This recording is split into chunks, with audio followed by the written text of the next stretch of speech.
The Mad Lads actually won. The Fatui will succeed in their war against Celestia by resurrecting the third Ascender. And we won't even have to wait until Snezhnaya to see it happen.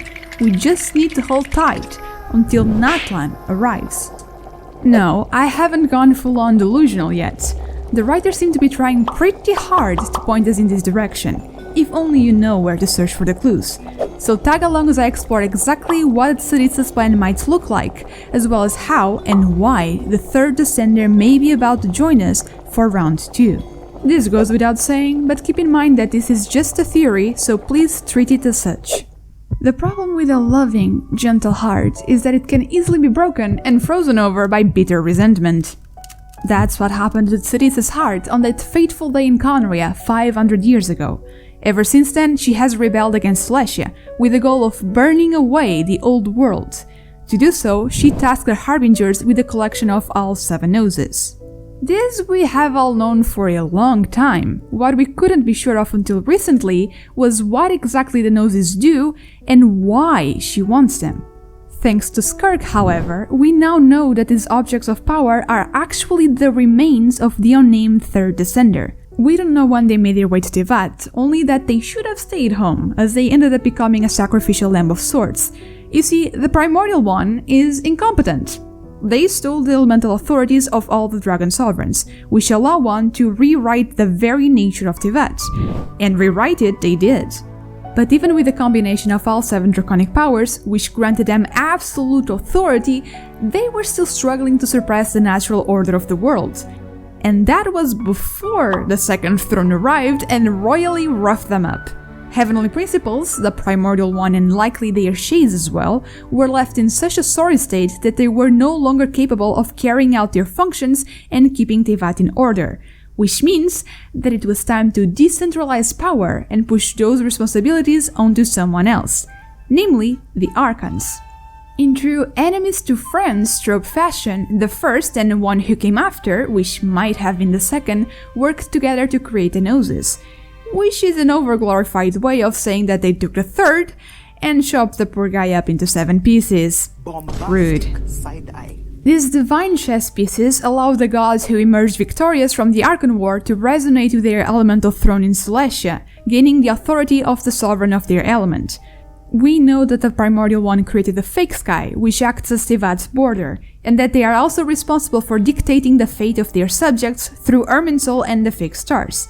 That's Celestia's order, which is at odds with Teyvat's natural one. Given the power the authorities hold, it is essential they be used to prevent Celestia's rule from crumbling. You can think of the Archons as pillars that are propping up Celestia's rule. Take one gnosis away, cause a pillar to fall. Remove enough pillars, and the whole thing comes crashing down. Therefore, there is a clear reason for the Tsaritsa to want to collect the gnosis, but this is truly a win-win situation for her, because assembling all 7 gnoses, all 7 remains, may have the added benefit of bringing the third back to life. As a Descender, they have the power to rival an entire world.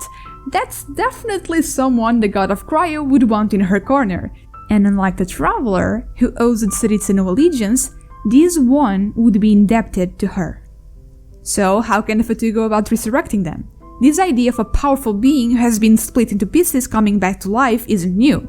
In Egyptian mythology, Osiris was killed and cut up by his brother Set, who then scattered his remains across Egypt. However, Isis, Osiris' wife, was able to assemble all the pieces of her husband-turned-jigsaw puzzle and bring him back to life through her magic. Genshin loves to reference any and all mythologies and religions it can get its hands on, and this tale was no exception, as it has already been referenced through Lilupar. The genie had her soul split into 7 fragments by Deshret, as punishment for the destruction she caused in Gudabat, and yet her consciousness still lingered, and her fragments could still be reassembled to restore her to full power. So we know that it is at least possible for the third to be resurrected, but how likely is it? More likely than you might think, because the only gnosis the Fatui are still missing is a Pyro one. The Harbingers have yet to fail to collect a single gnosis. Given that it was Capitano, strongest among the 11, who was tasked with obtaining the last one, I'd wager they won't break their winning streak now. Especially because even the Traveler is now on better terms with the Fatui than ever before. Do I look? This means that, as of Natlan, the Fatui will be in possession of all the pieces they need to resurrect the third. And coincidentally, Natlan's chapter just happens to be titled Ode of Incandescent Ressurrection. Granted, that may be referring to Murata or whoever the current Pyro Archon is, especially because the word incandescent is associated with fire.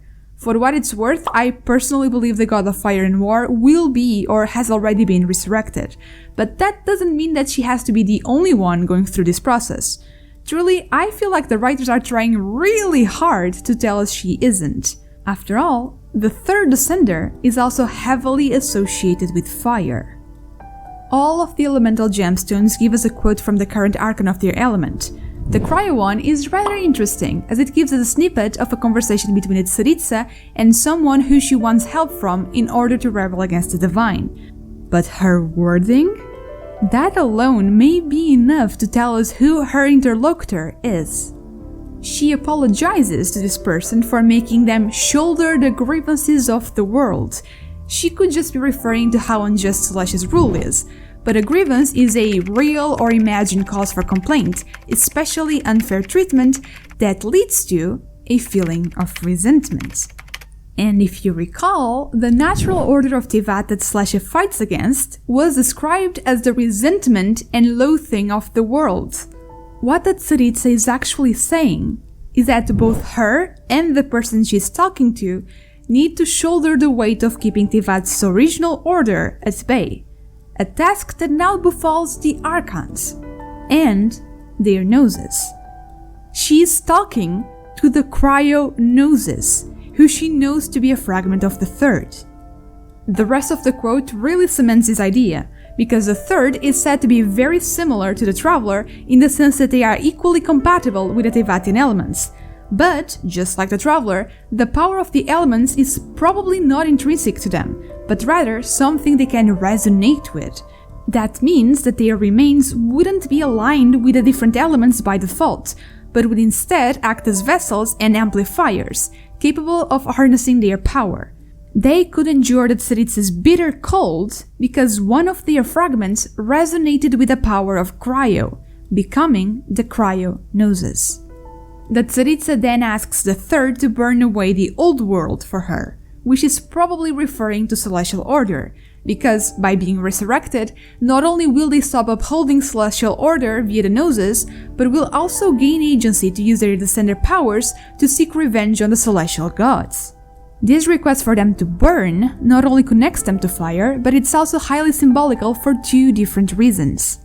For one, there is a phoenix in Natlan, more specifically in the Merjavari, so this could be a hint at the manner in which the third will be resurrected.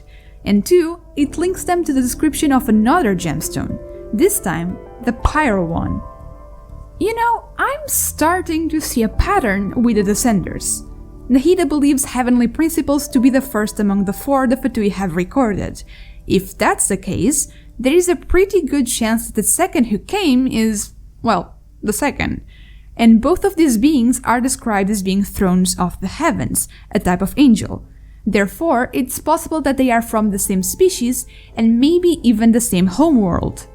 Is it really a coincidence, then, that the third and fourth both possess the same elemental abilities?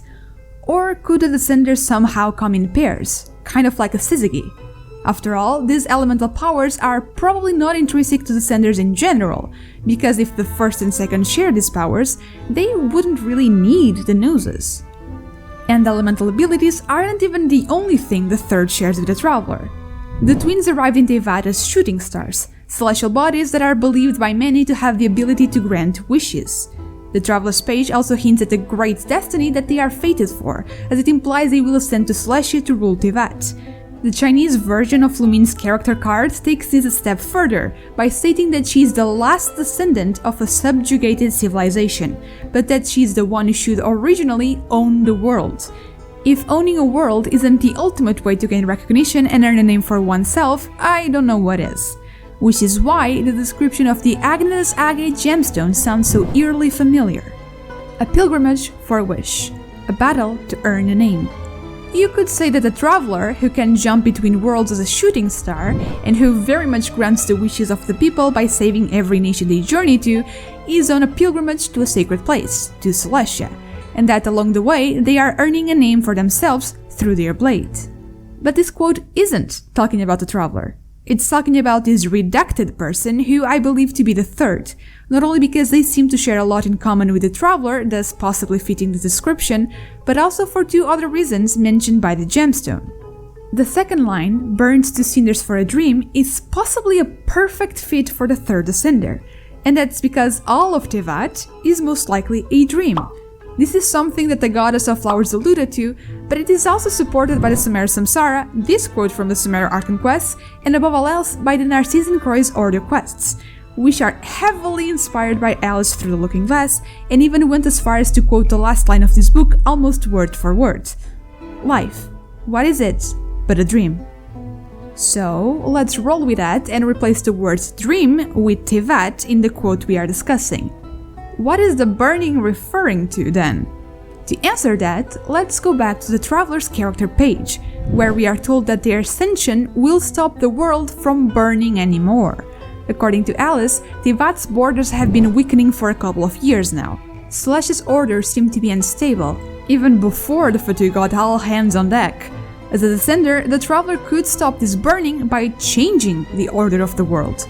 So this metaphorical fire seems to be the destruction of the current Teyvat. Meaning that this line seems to be implying that this redacted person was burned to stop the world from burning, to preserve celestial order. And isn't that exactly what happened to the third descender? They lost their life and got gnosified to preserve Celestia's rule.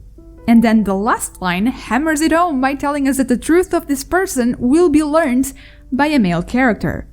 According to the Travail trailer, the Pyro Archon will share a secret with the Traveler, but this cannot be it as Traveler Lumine is excluded by that he pronoun. Instead, I believe it is Capitano who will learn this truth, which is a theory that seems to be supported by this quote written in Teyvatian language that pops up during the introduction of Natlan's chapter. If you Romanize this, you get this quote in Latin that roughly translates to "Rise, O strong man, go to victory." Strong man is indeed an apt description of Capitano, and this victory could be referring to him successfully obtaining the Pyro-gnosis, which, again, is a very likely scenario. This wouldn't even be the first time one of these quotes hints at the way a gnosis will be taken, as Lewis could be translated as something like, "Let the sky fall, let the agreement be made." And because hindsight is 2020, we can now clearly see that this is talking about how Zhongli made a contract with Tsaritsa in which he gave her the gnosis, effectively helping her in her quest to make the heavens collapse. And if the gemstone is referring to Capitano, the timing is further evidence that this could all be about the third, as he can only learn their truth once they are resurrected, and that can only happen once the Pyro-gnosis is claimed. So, to recap, that Tsaritsa is well aware of the nature of the gnosis and wishes to collect them not only to destabilize celestial order, but also to revive the third ascender. Their remains were fashioned into gnosis and used to prevent Teyvat from imploding, which is hinted at by the Pyro gemstone. Capitano will snatch the Pyro-gnosis, and with all 7 now in their possession, the Fatui will assemble the ultimate jigsaw puzzle and bring the third back, at which point they will be able to learn their truth, which will probably give us some crazy insight into Celestia, heavenly principles, and the second who came. Maybe. I mean, it's just a theory. But one I want your thoughts on, so be sure to share them in the comments below. Do you think that Tsaritsa actually wants to bring the third back? When will it happen? Who are they? And will they be a friend or a foe? That's all from me today. My name is Blue, and I'll see you again soon. Safe journey, travelers. Fine. I guess you are my little pog champ.